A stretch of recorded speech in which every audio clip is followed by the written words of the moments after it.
just me and my guitar.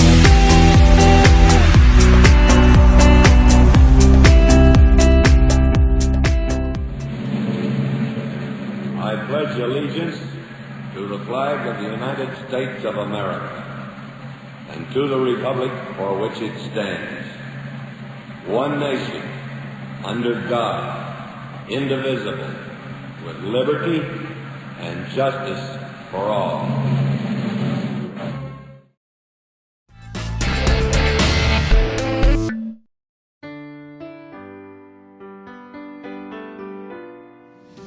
Harriet Tubman began her life in the bonds of slavery, but lived her life helping others achieve their freedom.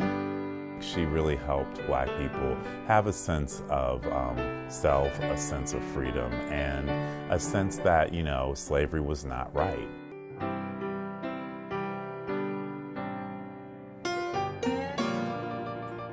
Araminta Harriet Ross was born into slavery around 1820 in Dorchester County, Maryland. As a child, she was loaned out to different plantations.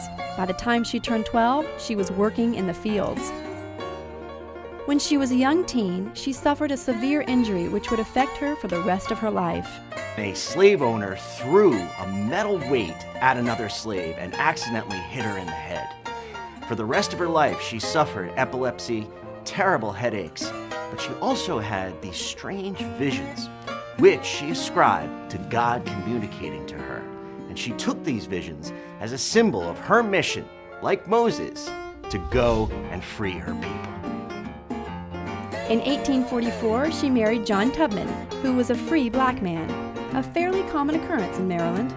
Harriet was determined to escape her life of slavery, and in 1849, she finally did it. She risked her life by making her way from Maryland to Philadelphia. She followed the North Star and used the so-called Underground Railroad to make it to freedom.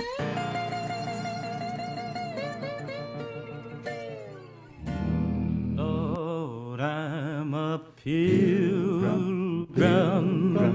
The Underground Railroad was an organized group of free blacks, whites, and Christian abolitionists who helped slaves escape to the North.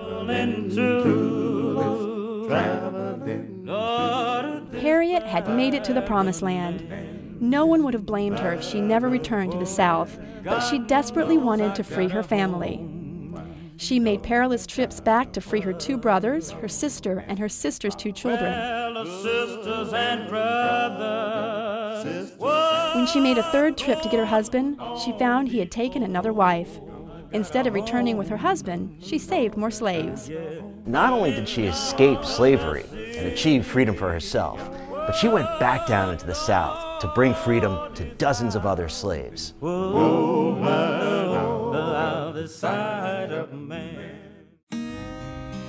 Harriet was clever as she was brave, figuring out countless tricks to bring many slaves to freedom over the next several years.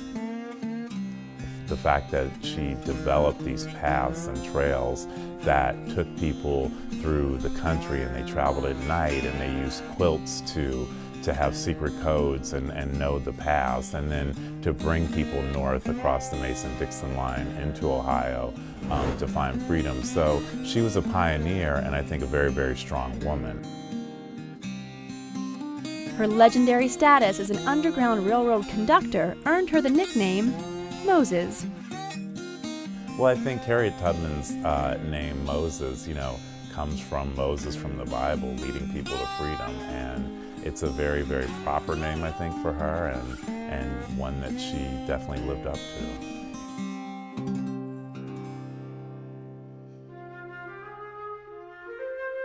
In 1850, things became more dangerous for Harriet when the Fugitive Slave Act was passed. Instead of being a free woman, she was now a fugitive.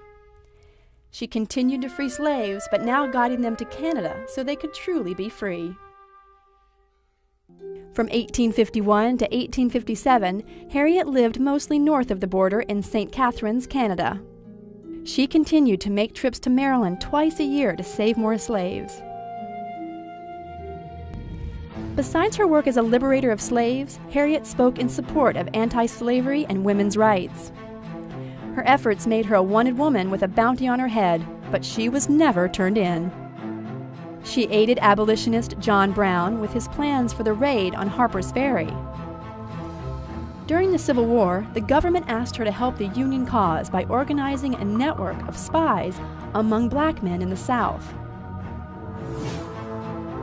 Not only was she known as the Great Liberator, but she also assisted the Union Army, going down on patrols and advising Union officers on how best to attack the South. Out in the trenches, she also helped Colonel James Montgomery disrupt Southern supply lines, which resulted in the freedom of hundreds of slaves. After the war, Harriet dedicated herself to establishing schools for freed men in South Carolina. Even though she couldn't read or write, she understood the value of education.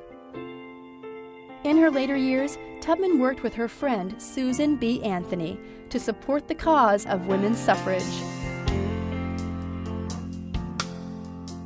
Harriet Tubman is relevant today, not only for her work in terms of racial justice, but also in terms of women's rights. After the Civil War, she became an outspoken supporter for the suffrage movement to get women the right to vote. To help make ends meet and continue to help the causes she believed in, she worked on a book called Scenes in the Life of Harriet Tubman. In 1908, she established a home for older poor African Americans in Auburn, New York, which she moved into in 1911. She lived there till her death in 1913 from pneumonia. She was buried with full military honors. I was young, but I remember. Harriet Tubman, has a lot of significance for black people, particularly in the age of Obama, because she kind of started the liberation of black people, in the days of slavery, and really set the path of civil rights in the United States. From the Bible. Harriet Tubman's bravery and determination allowed her to accomplish incredible things throughout her amazing life. From Galilee. She is someone that you cannot forget. She is someone that really kind of changed our perception of what equality and freedom and liberation and civil rights mean. The hour I first believed.